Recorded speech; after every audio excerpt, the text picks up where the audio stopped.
যে আমল করলে আপনার কোনোদিন অভাব হবে না, ধনী হওয়ার সবচেয়ে সহজ একটি আমল।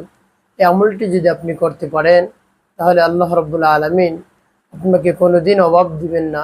আরও বেশি বেশি আল্লাহ রাব্বুল আলামিন আপনার রিজিকের মধ্যে বরকত দান করবেন এবং বেশি বেশি নিয়ামত দান করবেন। হযরত ওসমান রাদিয়াল্লাহু তাআলা আনহু অনেক ধনী ছিলেন।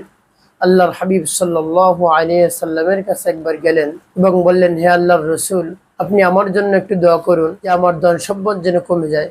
তখন আল্লাহর হাবিব সাল্লাল্লাহু আলাইহি ওয়াসাল্লাম ওসমান রাদিয়াল্লাহু তাআলা আনহুকে বললেন, হে ওসমান, তুমি আজ থেকে উটের পিঠে খাবার খাবে।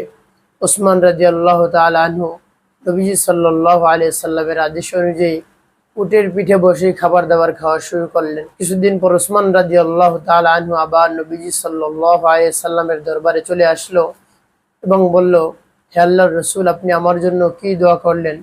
আমার সম্পদ তো কমেই না, আরো বৃদ্ধি পায়। তখন আল্লাহর হাবিব সাল্লাল্লাহু আলাইহি ওয়াসাল্লাম জিজ্ঞেস করলেন, হে ওসমান, খাবার খাওয়ার সময় তোমার হাত থেকে যদি কোনো খাবার পড়ে যায় তাহলে তুমি কি করো? তখন ওসমান রাদিয়াল্লাহু তাআলা আনহু বললেন, যখন আমি উটের পিঠে বসে খাবার খাই তখন যদি কোনো একটি খাবার পড়ে যায় আমি উট থেকে নেমে সেই খাবারটি আমি পরিষ্কার করে খেয়ে ফেলি।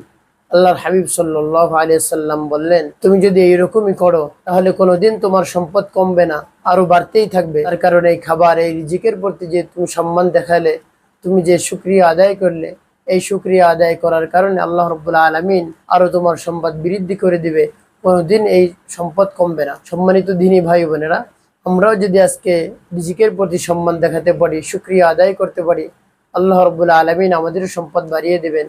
ওসমান রাদিয়াল্লাহু তাআলা আনহু এত অর্থ সম্পদের মালিক ছিলেন, তাবুকের যুদ্ধের সময় হযরত ওসমান রাদিয়াল্লাহু তাআলা আনহু 3000 সৈন্য এবং তাদের সাথে যত ঘোড়া উট রয়েছিল সকলের দায়িত্ব ওসমান রাদিয়াল্লাহু তাআলা আনহু নিজেই নিয়েছিলেন এবং তিনি নিজেই এর পরিচালনা করছিলেন।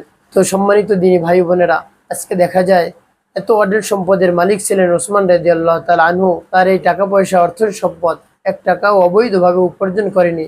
সব সম্পদ হালালভাবে, বৈধভাবে ব্যবসা করে উপার্জন করছিলেন এবং রীতিনীতি অনুযায়ী ওসমান রাদিয়াল্লাহু তাআলা আনহু আল্লাহ রাব্বুল আলামিনের রাস্তায় ব্যয় করেছেন। এরকম যদি আমরাও করতে পারি, আল্লাহ রাব্বুল আলামিন আমাদের সম্পদ বৃদ্ধি করে দেবেন ইনশাআল্লাহ। তাই আমরাও যদি ওসমান রাদিয়াল্লাহু তাআলা আনহুর মতো রিজিকের সম্মান দেখাতে পারি এবং বেশি বেশি নিয়ামতের শুকরিয়া আদায় করতে পারি, আল্লাহ রাব্বুল আলামিন আমাদেরকেও তার চেয়ে বেশি সম্পদ দান করবেন। আল্লাহ রাব্বুল আলামিন বলেন, যে আমার রিজিকের শুকরিয়া আদায় করে, নিয়ামতের শুকরিয়া আদায় করে, আমি তার নিয়ামত বাড়িয়ে দিই, রিজিক বাড়িয়ে দিই। আর যে শুকরিয়া আদায় করে না, আল্লাহ রাব্বুল আলামিন বলেন, তার থেকে আমি ধন সম্পদ কেড়ে নেই এবং নিয়ামত কমিয়ে দেই। যে আল্লাহ রাব্বুল আলামিনের রিজিকের প্রতি সম্মান, শ্রদ্ধা, ভক্তি এবং শুকরিয়া, এটা যদি আমরা করতে পারি, আল্লাহ রাব্বুল আলামিন আমাদের সম্পদকে বাড়িয়ে দিবেন এবং কোনোদিন অভাব অনটন হবে না ইনশাআল্লাহ। আল্লাহ রাব্বুল আলামিন আমাদের সকলকে তার নিয়ামতের শুকরিয়া আদায় করার তৌফিক দান করুন।